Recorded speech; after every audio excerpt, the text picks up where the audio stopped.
Halo, Assalamualaikum warahmatullahi wabarakatuh.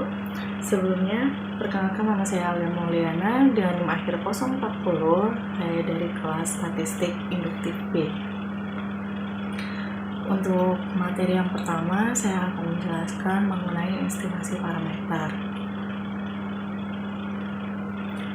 Secara umum, biasanya kita ingin mengetahui sifat suatu populasi berdasarkan dari pengujian terhadap sebagian kecil atau biasa kita sebut sebagai sampel dari populasi tersebut.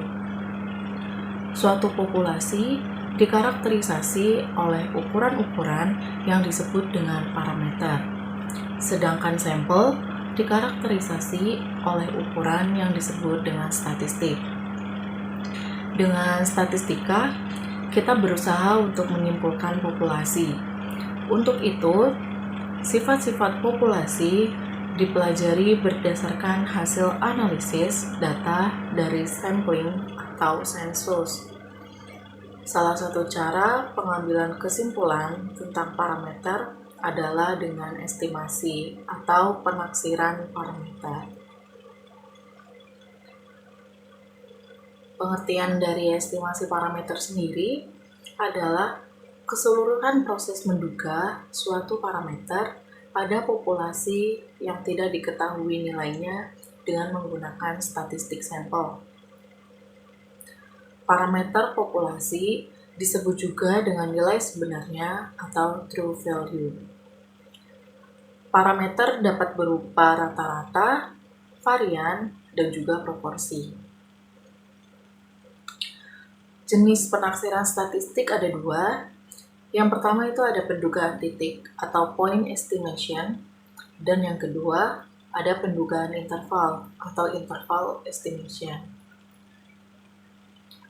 Memasuki jenis penaksiran statistik yang pertama, yaitu pendugaan titik atau point estimation. Pendugaan titik biasanya menggunakan nilai tunggal yang digunakan untuk menaksir atau to estimate parameter atau besaran populasi yang tidak diketahui. Nah, biasanya pendugaan titik ini diberikan dalam bentuk satu nilai. Contohnya, untuk menduga rata-rata berat badan mahasiswa, diambil 5 orang sebagai sampel. Yang pertama ada Kara, dan berat badan 87 kg, Farhad 85 kg, Evan 98 kg, Lois 83 kg, dan yang terakhir ada Anita 77 kg. Nah, dari sampel acak rata-rata berat badan mahasiswa Perbankan Syariah UIN Sunan Kalijaga adalah 65 kg. Jenis penaksiran statistik yang kedua itu ada pendugaan interval atau interval estimation. Estimasi interval adalah penaksiran populasi dengan nilai-nilai dalam suatu interval tertentu. Biasanya pendugaan interval ini diberikan dalam bentuk suatu rentang atau antara dua batas nilai. Dasar adanya estimasi interval adalah karena pada setiap penaksiran pasti mengandung peluang kesalahan. Pendugaan interval sendiri terdapat dua batas. Yang pertama ada lower limit estimate dan yang kedua ada upper limit estimate.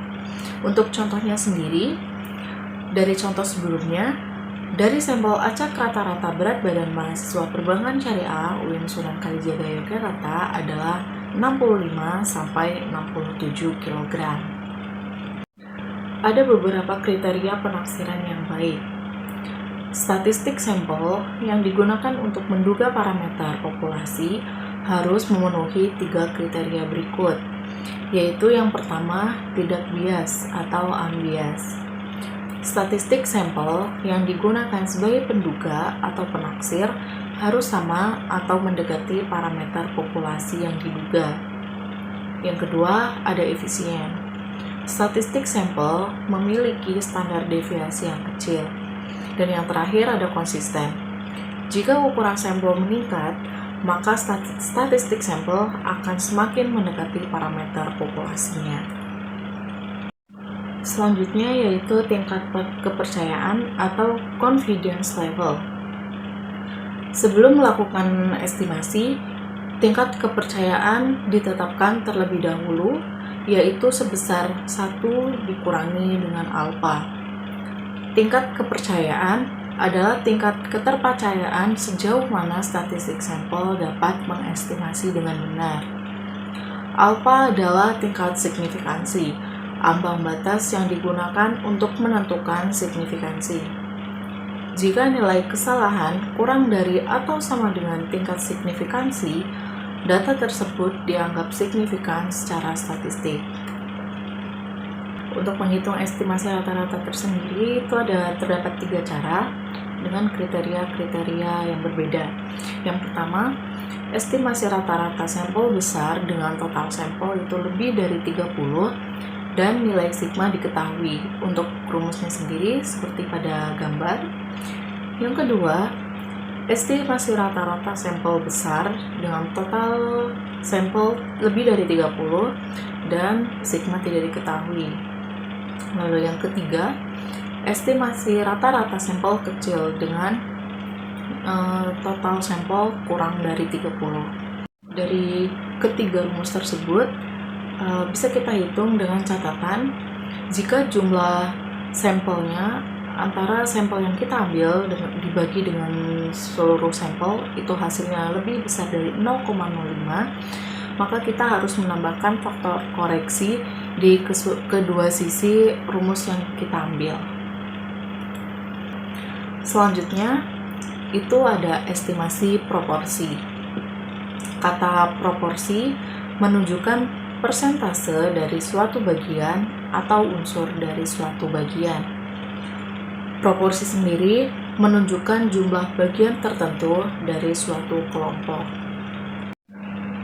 Rumus untuk menghitung estimasi proporsi bisa kita lihat pada layar.